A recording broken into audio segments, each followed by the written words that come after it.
구독과 좋아요 많이 눌러주십시오. 현관에서 어찌됐건 이제 모르는 여성분이 나왔는데 방으로까지도 들어가려고. 네, 안녕하세요. 재화의법률 사무소 이정 변호사입니다. 오늘 소개해드릴 사례는요, 이제 주거침입 관련된 부분입니다. 이제 의외로 이제 주거침입 관련된 상담도 저희가 많이 받고 있는데요. 자, 그 사례를 먼저 소개해드리겠습니다.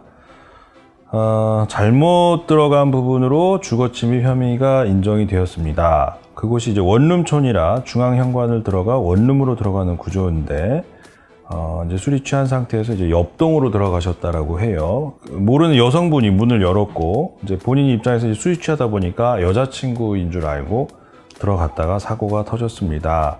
제가 술에 취한 상황이어서 경황이 없었는데요. 제가 현관에서 방으로 진입하려고 하자 바로 신고를 했습니다. 그래서 이제 주거침입죄로 조사를 받고, 이제 기소되기 직전에 있는 분이신 것 같아요.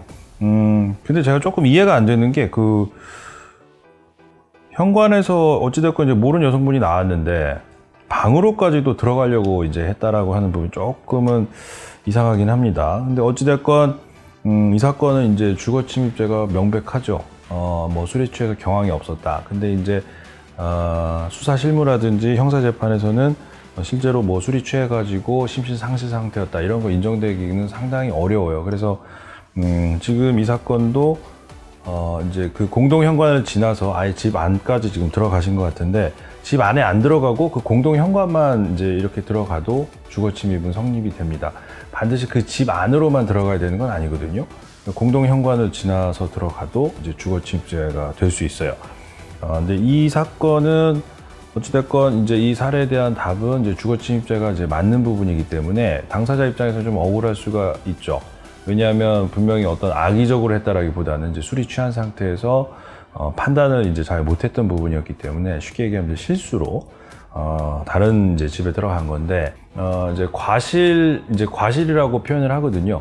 근데 과실로 주거 침입을 한 경우에는 사실은 처벌할 수 있는 조항이 없습니다. 이제 고의로 들어간 경우에만 처벌하는데, 이제 문제는 이제 조사를 하는 과정이라든지 재판받는 과정에서는 그거를 이제 과실로 인정받기가 쉽지가 않아요. 그래서 네가 아무리 술이 취했어도 남의 집 들어간 거는 이제 알고서 남의 집인 걸로 들어갔던 거 아니냐, 이제 이렇게 되는 거기 때문에 의외로 이제 대부분의 유죄 판결이 나온다고 보시면 돼요. 그래서 이제 아무리 술에 취했다라고 하더라도 정말 조심해야 될 부분입니다. 제일 많이 사고가 나는 게 이제 여자 화장실, 남자 화장실인 줄 알고 여자 화장실 들어갔는데 거기서 이제 계속 볼일 보고 난 다음에도 있다거나 이제 술이 취해서 그랬을 때도 잘못 오해를 받으면 이제 그거는 이제 주거 침입은 아니지만 이제 건조물 침입이라든지 아니면 더 나아가서 이제 성적 목적으로 침입한 거 아니냐, 이제 이런 오해를 받고 조사를 받으실 수도 있어요. 그래서 굉장히 조심하셔야 됩니다.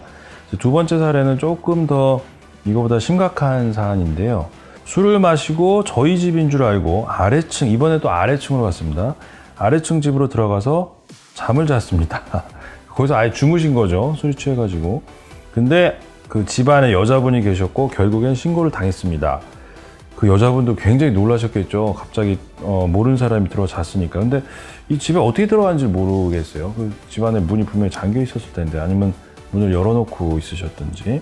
근데 열어놓으셨다고 해서 뭐가 죄가 달라지는 건 아닙니다. 이럴 경우에 무단 주거 침입죄가 성립이 될까요? 고의가 아니라 만취 상태에서 있었던 일인데 성범죄로도 오해를 받고 있습니다. 뭐 이제 이렇게 질문을 하셨어요. 자, 아까 봤던 사례하고 거의 이제 구조는 비슷한데, 이제 이 부분에서는 이제 성적인 부분이 조금 아마 사실관계가 있었던 걸로 추측이 돼요. 지금 정확하게 기재는 안 하셨는데, 일단 아까 말씀드린 것처럼 남의 집에 들어갔어요. 그럼 이제 주거침입죄가 되는 거죠. 아무리 술이 취해도 주거침입죄가 되는데, 거기서 이제 여성분이 놀라가지고 예를 들어서 뭐 소리를 질렀다거나 이제 이렇게 했을 때 남성분이 이제 또 본인도 놀랐을 거 아닙니까? 그럼 또 뭐 입을 틀어 막는다든지 아니면 밀치는 과정에서 어디 신체 부위에 손이 잘못하면, 그러면 그게 또 이제 강제 추행으로 바뀔 수가 있어요. 그러면 이게 이제 주거 침입하고 강제 추행이 섞여버리면 하나의 죄가 다시 됩니다. 주거 침입 강제 추행죄라는 게 따로 있는데요. 일반 강제추행하고 틀리게 이제 주거침입 강제추행죄는 형량이 굉장히 높아요. 원래는 이제 징역 5년 이상 이렇게 돼 있었는데, 이제 이번에 N번방 방지법이 개정이 되면서 이 부분 또 아예 이제 징역 7년 이상으로 바뀌었습니다. 그래서 이 7년이라는 숫자는 상당히 의미가 있어요. 어떤 의미가 있냐면 이제 재판부에서는 이제 형량을 선고할 때 법에 정해진 것보다 절반까지는 내릴 수가 있어요. 그러면 5년 이상으로 돼 있을 때는 절반으로 내리면 이제 2년 6개월이지만 7년 이상으로 돼 있을 때는 내리면 3년 6개월이 되는 거거든요. 근데 이제 법에서는 징역 3년을 넘어가면 선고를 할 때 징역 3년이 넘어가면은 집행유예를 할 수가 없습니다.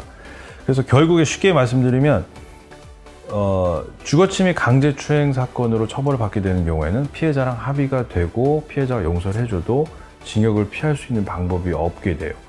굉장히 조심해야 될 부분이고, 그 다음에 또 한 가지 거기 상황이 많이 발전을 해서 만약에 여자분이 놀라서 소리를 질렀는데 거기서 이제 입을 틀어막고 이제 밀치거나 뭐 이런 실랑이 한 과정에서 여성분이 뒤로 넘어지셨다. 그러면 이제 상해가 발생할 수 있거든요. 뭐 전치 2주 진단서는 이제 쉽게 발부가 되는 거니까 진단서까지 발급이 돼서 제출이 되면 이게 또 주거침입 강제추행 치상죄로 죄가 또 바뀌어요. 그럼 이건 어떻게 되느냐? 이건 징역 10년 이상입니다. 10년 이상이기 때문에 피해자하고 합의가 돼도 징역 5년까지는 또 선고가 된단 말이에요. 그러니까 5년 밑으로는 선고될 수 있는 방법이 없게 돼요. 그러니까 쉽게 얘기하면 술 취해가지고 남의 집 들어갔는데 자기 놀래가지고 여성분이 이제 소리를 지르니까 틀어막고 이렇게 실랑이 하다가 여성분이 넘어졌어요. 자연스럽게 그렇게 쭉 이제 연결될 수 있는 상황들인데 결과는 징역 10년 이상 선고되는 이런 무지막지한 결과가 발생할 수도 있습니다. 물론 그분이 잘못한 건 맞지만 본인이 잘못한 거에 비해서는 형량이 높게 평가가 될 수 있는 부분이에요. 법에 그렇게 규정이 돼 있기 때문에. 그래서 이런 사건들이 있겠느냐 이제 이렇게 생각할 수 있지만 의외로 이런 사건으로 조사받고 신고당해가지고 저희 사무실에 오시는 분들이 꽤 돼서 저도 처음에는 특이한 사건이다 생각했는데 의외로 좀 많이 있더라고요. 결국에는 뭐 쉽게 얘기하면 술이 왼수인 건데 하여튼 굉장히 조심하셔야 됩니다. 술 먹고 실수했다라고 해서 해결될 수 있는 사안들이 아니에요. 그래서 아무리 술이 취해도 자기가 항상 그 남의 뭐 주거지라든지 화장실이라든지 이런 데는 들어가지 않도록 항상 술 조심해야겠습니다. 오늘 얘기는 여기까지입니다. 감사합니다.